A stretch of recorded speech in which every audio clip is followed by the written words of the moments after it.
Masya Allah. Tuh kan hiji onta 20 juta sedangkan 20 onta berarti sebenarnya 2 kali 2 opat-opat tahun tak?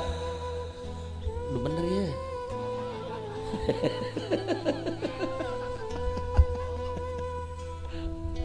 Di samping eta nu sejen-sejen ada dikiriman ti Siti Khadijah ka Kangjeng Nabi. Masya Allah. Tetapi Kangjeng Nabi ge henteu cicing nu ngaran pamana Abu Thalib nyadiakeun jang walimahanana onta kemudian bubuahan dan lain sebagainya. Alhasil saling ngarayakeunana dina walimah. Terjadilah perkawinan. Masya Allah karim.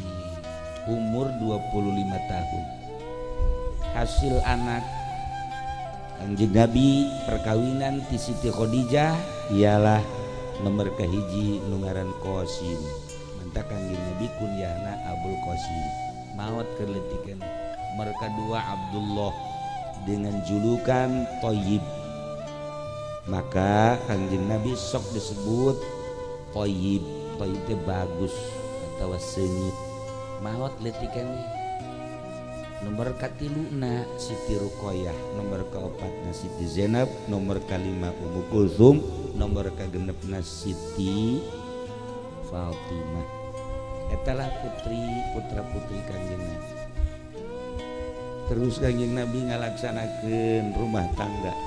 Datang ke umur 30 tahun lahirlah Sayyidina Ali. Jadi Sayyidina Ali mah Kangjeng geus umur 30 tahun karak lahir. Kangjeng Nabi umur 2 tahun lahir Abu Bakar, Kangjeng Nabi umur 13 tahun lahir Sayyidina Umar, Kangjeng Nabi umur 30 tahun lahirlah Sayyidina Ali. Gancang caritana datanglah Kangjeng Nabi ke umur 38 tahun dicektok-cektok bae sampai tamat. Babi 2 kali deui kan berarti urang. Datang ke umur 38 tahun Kangjeng Nabi geus mulai irhas, dibere irhas. Irhas eta pendahuluan wahyu. Ditinggalian Kangjeng Nabi kadang-kadang model. Ieu disingkapkeun ku Gusti Allah plak. Di luar ieu di balik ieu aya nu katingali model. Masya Allah Kangjeng Nabi kaget. Cahaya-cahaya. Ieu teh disingkapkeun kos disingkapkeun sarung mah kitu.